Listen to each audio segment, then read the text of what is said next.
é a chamada ginecomastia. Então, assim, teoricamente, na mama masculina possui mais conhecimento que a ginecomastia, mas a incidência é infinitamente menor, muito menor. Tanto que a gente fala que, eu acho que eu até comentei com vocês nas aulas online, que mioma é 8 ou 80. Ou achado é tipicamente benigno, ou ele é suspeito. Tá? Por exemplo, tem um nódulo na mama masculina. Se ele for circunscrito, regular, não tiver sombra, maior eixo paralelo à pele, se eu estiver falando de uma mama feminina, esse nódulo é o quê?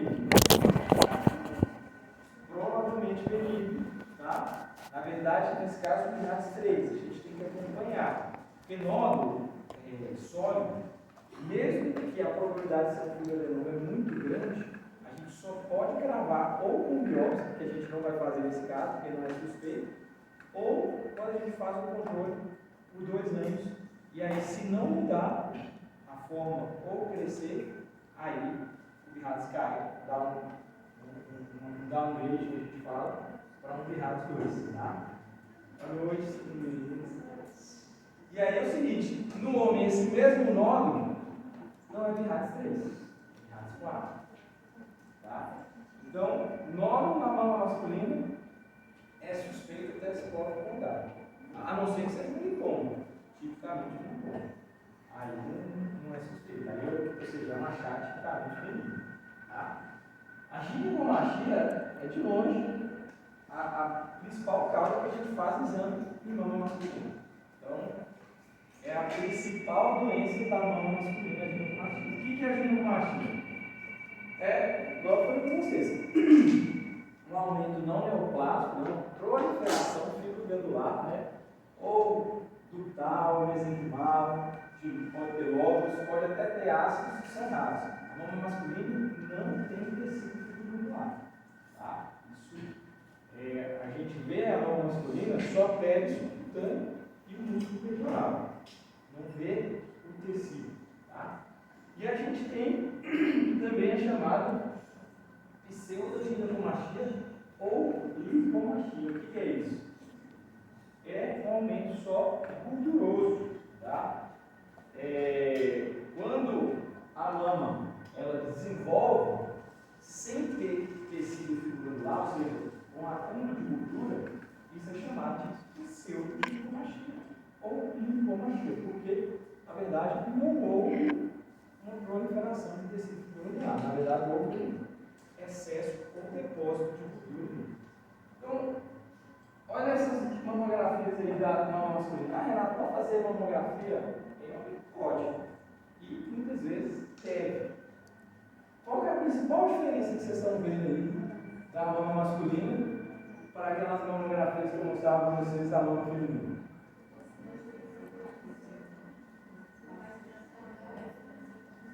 Isso, especifica. Então, assim, quais são as principais? A mama é bem menor, né? A gente olha, isso aqui tudo é o músculo peitoral, a mama é só essa partezinha aqui.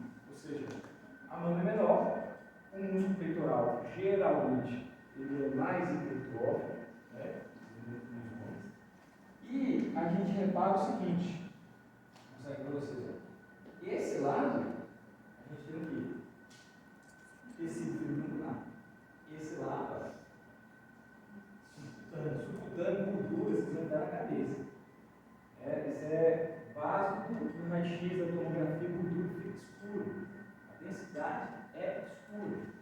Então a gente tem o quê? Quando a mama é muito densa, tem muito tecido fibroglandular, ela não fica mais branca. Aqui, tem tecido fibroglandular, aqui não tem. Então tem ginecomastia aqui. Aqui tem tecido fibroglandular, aqui não tem. Então, a mamografia, na verdade, é um padrão ouro para a gente poder detectar ginecomastia em homens. É feito em rotina? Não, porque o ultrassom é muito bom, mais fácil. Então, o ultrassom a gente também consegue dar o diagnóstico de ginecomastia na mama masculina. Então, muitas vezes a gente não recomenda de cara fazer a mamografia por conta disso. Porque o ultrassom grande maioria das vezes vai resolver. Se ficar na dúvida do ultrassom, aí sim a gente parte com a mamografia, que a mamografia é melhor do que a ultrassom para ver ginecomastia. E a ginecomastia, pessoal, ela pode aparecer de várias maneiras. Igual aqui, aparece esse fio do lado, aparece uma imagem do lado, pode aparecer como se fosse um nódulo na mamografia e no ultrassom. E aí que está. Reparem essa imagem. Se vocês tivessem fazendo um ultrassom de um homem e identificasse uma imagem modular dessa, com fluxo ao dobro, o que vocês iam pensar? Tumoração. Poderia pensar nisso errado. Mas a ginecomastia também pode ter fluxo ao dobro. E aí que está a principal importância da gente estudar mama masculina, e que geralmente cai em provas, e que vocês vão preparar isso no dia a dia, que é a principal diferença de você saber a doença mais prevalente qual que é, ginecomastia, e o medo de ser um câncer de mama em homens, que é raro, mas pode acontecer. Como que eu vou diferenciar? Quem é que sabe?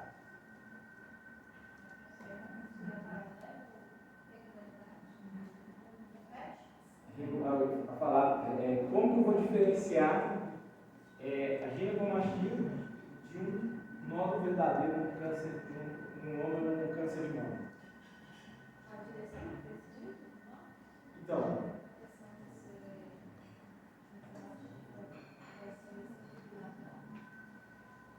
foi falado, ginecomastia sempre bilateral, orientação, margens, essa regulagem, tudo. E na verdade, nós não vamos usar nada disso.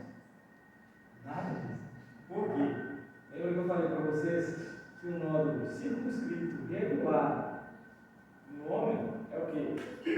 Suspeito. Então, deixa eu já passar para um quadrinho aqui, eu vou voltar. Esse quadrinho é o mais importante da mão masculina. Você tem que decorar esse quadrinho. Gente, vamos pensar. Isso aqui é raciocinar. Quando eu tenho um câncer de mama, a mama masculina é grande ou pequena? Pequena. A chance desse câncer ser palpável é muito grande. Então, primeiro, se eu tenho uma alteração palpável, um nódulo duro, fixo, né, que tem retração de pele, está dando sintomas clínicos, já é suspeito. Segundo, vocês acham que, pense aí, a ginecomastia, que é uma proliferação de tecido fibromuscular, vocês acham que a gente vai se palpar algo duro ali? Realmente vai ser isso. Aí, então vai ser nódulo. Você não vai sentir o nódulo ali.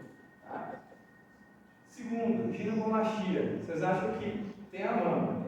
Vocês acham que ela vai começar da auréola, do complexo areolo papilar, a partir dali desenvolvendo, ou vai começar no cantinho e ir crescendo? Do complexo areolo papilar e ir crescendo. Então, toda vez que, só com essas duas informações, a gente já consegue imaginar, ó, câncer vai ser um nódulo fixo, endurecido e facilmente palpável, um nódulo pequeno, vocês têm que lembrar disso. Ginecomastia é móvel, amolecido, né?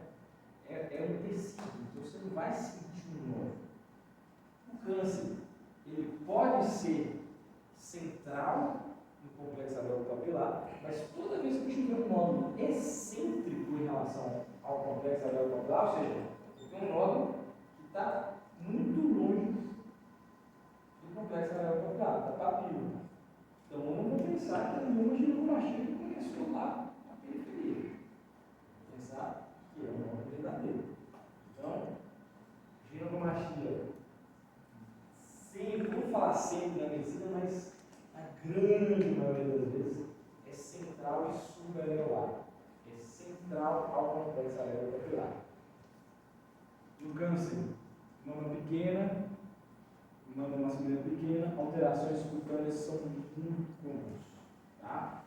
Na ginecomastia a gente tem alteração cutânea? Não. Outra coisa,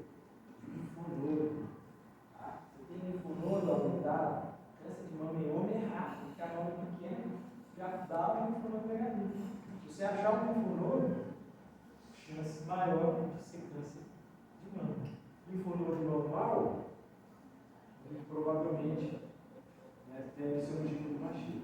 E aí a idade, que a gente não leva tanto em consideração, mas estatisticamente, quando tem uma idade mais avançada, acima de 60 anos, é onde que tem mais prevalência de câncer de mama em homens. Porém, a idade é o menos importante desse quadrinho aqui.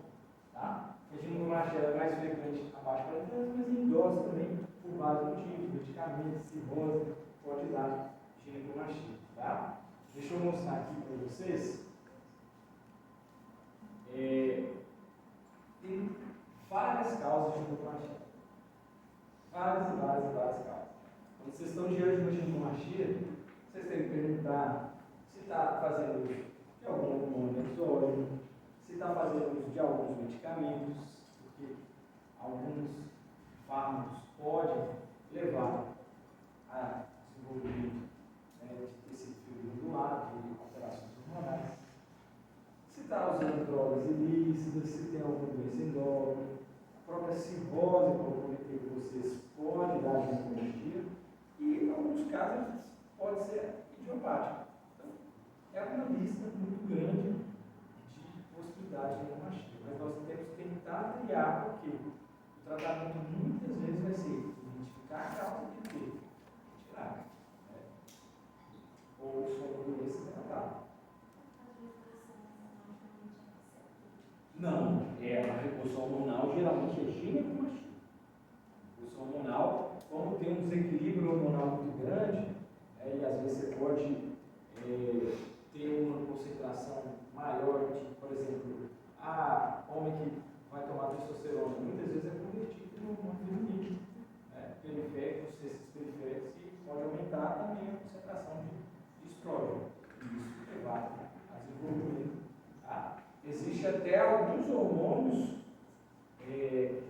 andrógenos, mas hormônios femininos que são também usados como reposição em homens, que também podem alterar o desenvolvimento mamário. Tá?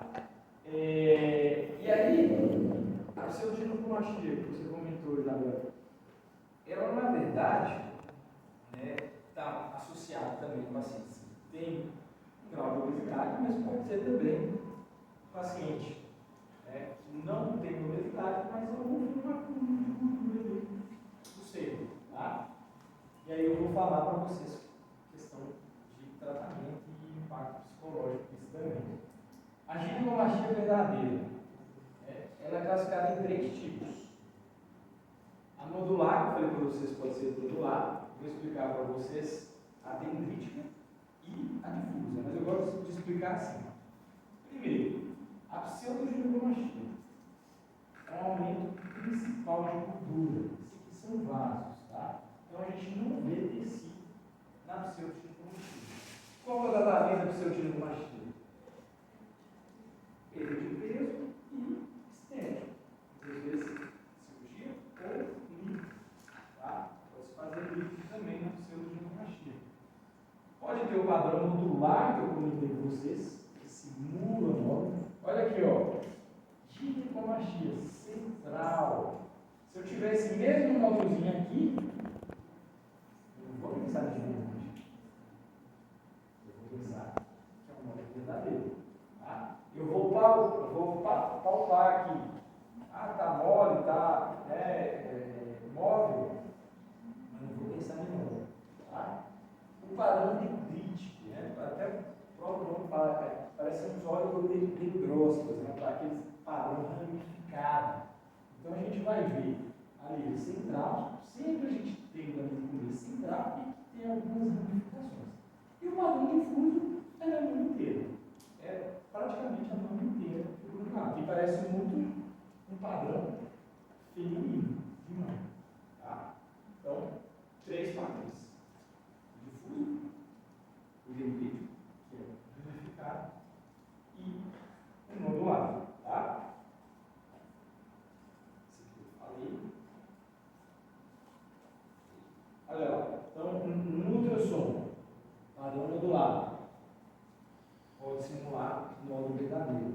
Aí aquele quadrinho é o principal para a gente lembrar. E lembrando que a prevalência de ginecomastia é muito maior do que um câncer de mama em homens. Então, assim, a chance de ser uma ginecomastia é muito grande. A gente também tem que levar isso em consideração. Né? A estatística. Padrão dendrítico, né? Padrão ramificado. Pode até parecer um nódulo especulado, tá vendo? Que a gente não considera contorno, essas coisas, em homens muda. E o padrão difuso, tá? Que fica na mão, parecendo uma mão feminina mesmo, tá? Lembrando aqui que eu falei para vocês, pode ter vascularização ao Doppler. Então, se eu tenho um nódulo com vascularização ao Doppler, eu tenho que saber se é um nódulo verdadeiro mesmo ou se é uma ginecomastia, tá? Então, muita gente assusta com o Doppler e crava nódulo e manda fazer biópsia com ginecomastia. E é muito fácil diferenciar. Na prática palpou, não tem nada, não tem alteração de pele, não tem linfonodomegalia, é central, supraocular. Isabela, pode ser único bilateral, tá? Pode ser unilateral também, nem sempre é bilateral, tá bom? E é muito comum a gente pegar a queixa, eu tenho uma mama doendo e a outra não, ou o aumento de uma não e a outra não, tá? Câncer de mama, né? Câncer de mama masculino é menos de 1% do câncer de mama. Menor que 1 para 100 mil homens ao ano, ou seja, não justifica fazer o rastreio de câncer de mama, porque é muito raro, tá? Alguém já viu câncer de mama? Vai ter um ou outro que já viu, né? Ou que conhece alguém que já viu. Eu já peguei alguns casos que trabalho com isso, mas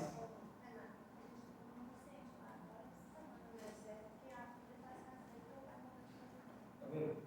Tem, né? Mas aí, se você for pegar estatisticamente, é muito raro. Mas aí, Marina, entra aquela questão. Quando tem, aumenta muito o risco também. Tá? Quando tem um parente de primeiro grau masculino, a mulher, a filha, no caso, também é um fator de risco até mais aumentado. Porque geralmente, está associado à doença hereditária. Quando tem câncer de mama masculino, geralmente a doença hereditária, especialmente BRCA2. Então, realmente, as filhas, né, têm que começar o rastreio mais cedo. Tá? Agora, e esse caso aqui? Mama masculino. Pele, espessamento da pele, olha aqui, ó. Isso aqui é bem espessado, gente, a pele. Oi?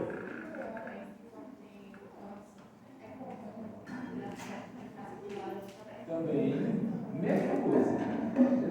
Pode dar aspecto de caso laranja, pode ter retração de mamilo, de papila, entendeu? Mesma coisa. Olha a pele aqui, gente. Vocês fazem ver, fininha. Repare, essa é a imagem da pele aqui, muito fina. Agora, repare aqui, comecem a acostumar o olho, Olha lá. Olha lá, a pele. A pele é esse aqui, espessada.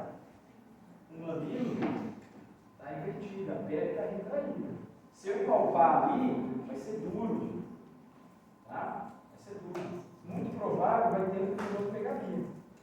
Então, esse caso é um caso suspeito. Nós temos que biopsiar esse caso. Tá? Até aqui, tudo tranquilo? Então, beleza. Então, nós vamos falar agora de implantes mamários. A gente fechar aí a questão.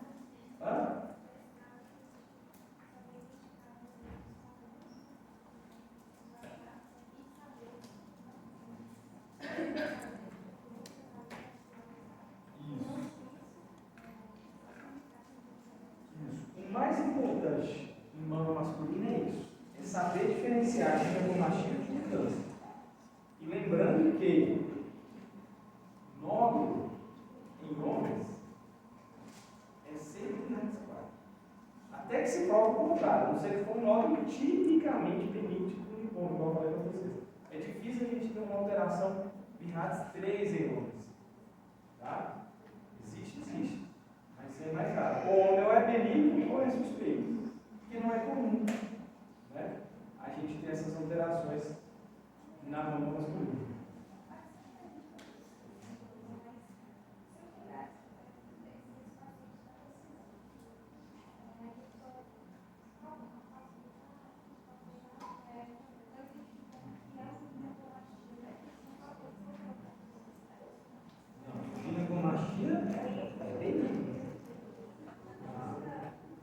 Ginecomastia não é nem raiz 3, é 2. Tá? É igual eu falei, é raro usar raiz 3 em homens. Tá? Então, ginecomastia é benigna. Alteração benigna. Tá? Gente, implantes mamários. Tá? Implante, por que a gente tem que estudar implante no módulo de mama? Cada vez mais, né, a gente vê mulheres com implantes mamários. E isso não só a questão estética, mas tem algumas complicações relacionadas ao implante e também ao rastreio de câncer de mama. Eu pus uma imagem da raio-x aqui para mostrar o seguinte. Raio-x, a gente consegue falar, olha, tem um implante mamário. Como que a gente vê? A gente vê uma área mais radiopaca ou mais densa e que aqui projetado fica mais difícil de ver. Mas a gente tem um contorno superior mais redondinho, tá? Geralmente quando a gente vê a sombra mamária, gente, vocês têm que entender o seguinte: sombra mamária, geralmente eu só vejo o contorno inferior. Quando eu tenho a sombra mamária enxergando o contorno superior, isso geralmente é uma mama com silicone. Tá? No perfil também dá para a gente ver.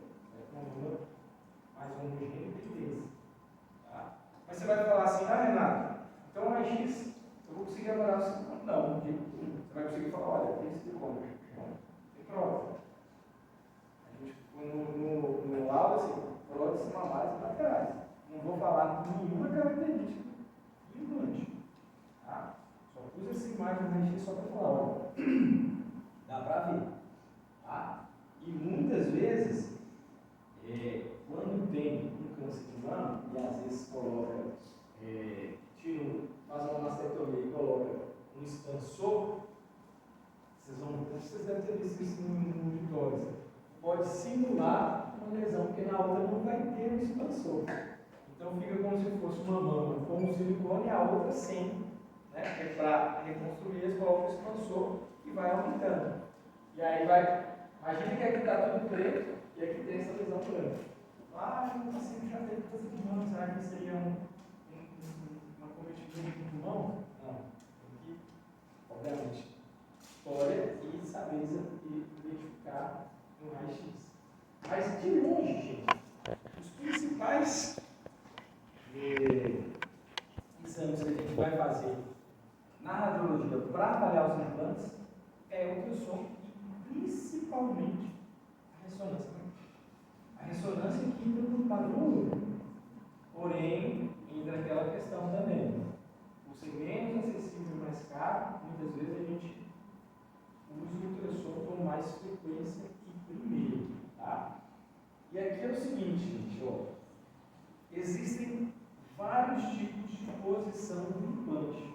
Você pode pôr o implante só atrás da glândula mamária e na frente do músculo peitoral.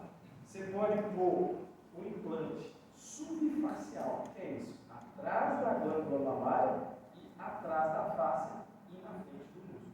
Você pode pôr o implante que é um padrão misto, só uma parte do músculo na frente. Só que os dois mais comuns, que eu vou focar aqui, que é os mais comuns que a gente vê, é o que? É o retroglandular, atrás da glândula e na frente do músculo, ou totalmente atrás do músculo, que é o retropeitoral. Tá? Então, quando eu falo retroglandular, eu gosto de colocar retroglandular pré-peitoral, porque o retropeitoral também é retroglandular, está atrás da glândula e está atrás do Tá? Quando eu falo retropeitoral, já está subentendido que também é retroglandular, mas se você falar dessa forma, você vai confundir. Então, geralmente, usa o termo retroglandular para quando está atrás da glândula e na frente do músculo pré-peitoral. Mas, né, tem o outro que é o segundo mais comum, que é o retropeitoral, que é atrás do músculo. Vocês acham que o implante de silicone atrapalha ou não a mamografia? Ou dá para fazer a mamografia normal? Hã? Dá para fazer, mas não da forma convencional. Vocês acham que diminui um pouco a sensibilidade? Não? Sim?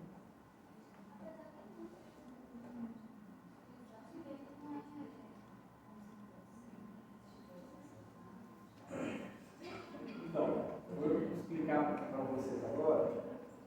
Sabe, você vai ver que não tem jeito, atrapalha muito, tá? Infelizmente. Mas existem técnicas que fazem diminuir isso aí. Não é para assim, eu não vou para o silicone porque vai atrapalhar o rastreamento. Não. Dá para fazer um rastreamento bacana. Mas não. Se você pegar estatisticamente a sensibilidade do método, vai dar uma diminuída. Por quê? Vocês vão entender isso aqui, ó. Deixa eu só antes de passar essa manobra, ó.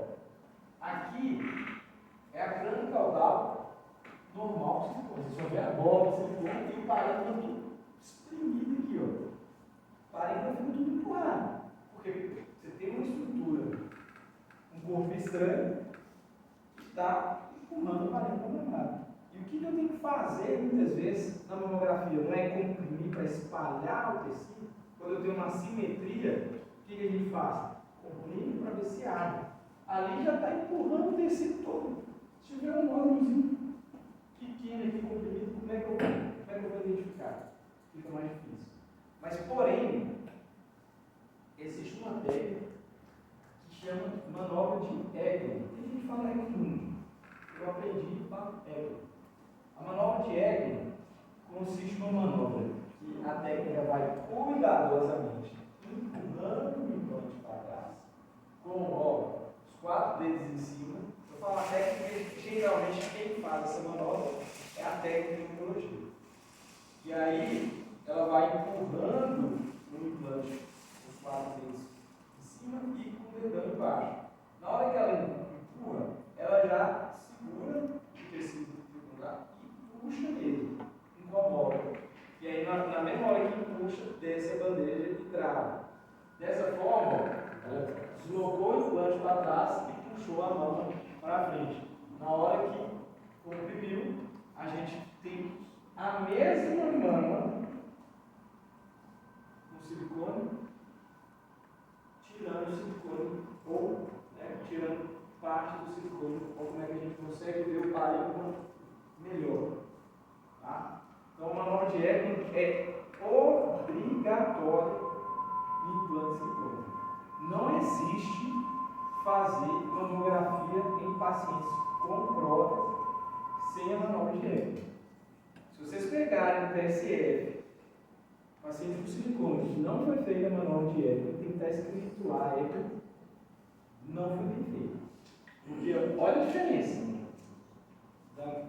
da mamografia sem a manobra e com a manobra.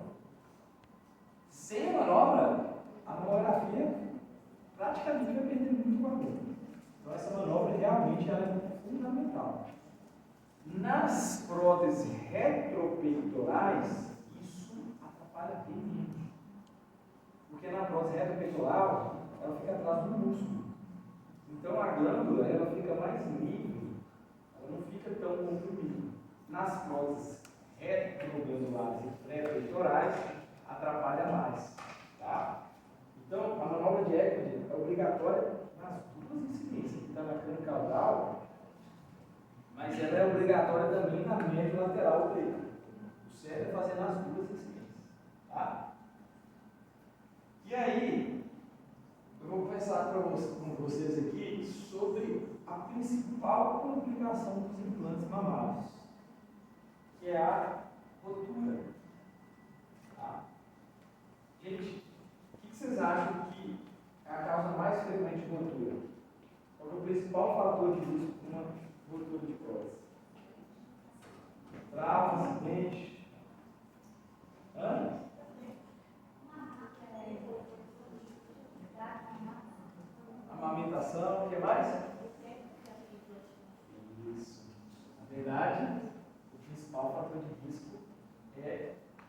tempo do implante. Quanto mais velho o implante, mais a chance de rotura. Tá? Então, eu recebo muito paciente falando assim, doutor, meu implante rompeu porque eu fiz flexão na quinta-feira, ou estava lá jogando bola, levando uma bolada. Não tem tanto, claro que o trauma direto de impacto pode dar, mas a academia, fazer flexão, essas coisas, em implantes novos, isso é muito difícil de manter. Geralmente são implantes antigos. Então, quanto maior o tempo de implante, maior a chance de romper. Hoje, já tem implantes que não precisam trocar, já tem um material mais resistente e diferente. Existem implantes com chip. Né? Então, assim, tem várias coisas atuais assim, que estão muito diferentes. Mas, via de regra, a grande maioria dos implantes que a gente vê, pelo menos de 10 em 10 anos, precisariam trocar. Hoje já tem alguns que não precisam. As roturas dos implantes, então, é a principal complicação do implante mamário. Ela é dividida em duas: a rotura intracapsular e a extracapsular. É que para vocês não esquecerem o que é rotura intra ou extracapsular, que o povo confunde. O que é a cápsula? Hã? O que segura o quê? Isso. Como é que é esse nome? Não é. Vou falar assim um termo. A cápsulazinha do silicone. A cápsulazinha do silicone, para não confundir, a gente nem chama de cápsula, a gente chama de elastômero. Então, o que fecha o silicone, aquela membrana do silicone, a gente chama de elastômero. A cápsula é a cápsula fibrosa que a Ana Luísa falou, que é o quê? Uma reação de corpo estranho que forma em volta do silicone e produz uma cápsula fibrosa. Essa cápsula fibrosa fica contendo o silicone. Então, a gente tem o elastômero do silicone e em volta forma um tecido fibrocicatricial, vamos dizer assim, que é a cápsula fibrosa. E aí, a maioria das vezes, quando a gente tem rotura dos implantes, a gente tem rotura só do elastômero, que é a membrana do silicone. A cápsula fibrosa geralmente fica íntegra. Quando eu tenho rotura do elastômero, com a cápsula fibrosa íntegra, é a chamada rotura intracapsular. Quando eu tenho a rotura tanto do elastômero quanto da cápsula fibrosa, aí sim é a rotura extracapsular, tá? Que é a menos comum. Então, rotura. Principal complicação, muitas vezes a paciente não percebe a sintomática, fazendo um exame de rotina e descobre que o implante está ruim. Mas, o fator de risco mais importante, idade do implante. Mas, quando que a paciente percebe? É porque dói? É por quê? Exatamente. Fica uma simetria entre uma mão e a outra. Então, muda a forma. Então, é muito comum chegar lá e falar assim, olha, doutor, minha mama estava de um jeito, sempre foi de um jeito, depois silicone, agora ela está diferente. Essa aqui está menor, essa aqui está maior, essa aqui, com uma balada de um lado, então muda a morfologia. Algumas vezes. O principal que muda, vamos raciocinar aqui, é na intracapsular ou na extracapsular? Na extra. Porque na intra, a cápsula está segurando ainda. A cápsula fibrosa está segurando ainda. Na extracapsular, e aí, por isso que eu gosto de perguntar para vocês se vocês já estão fazendo o raciocínio. Na extracapsular, o que acontece com o silicone? Ele na base. E aí tem silicone e tecido mamário. Então, aí na extra, é muito mais comum a gente ter aqui uma deformidade de uma das mãos. Tá? Então, olha aqui, diferença. Intracapsular é de 75% a 90% da rotura. É muito mais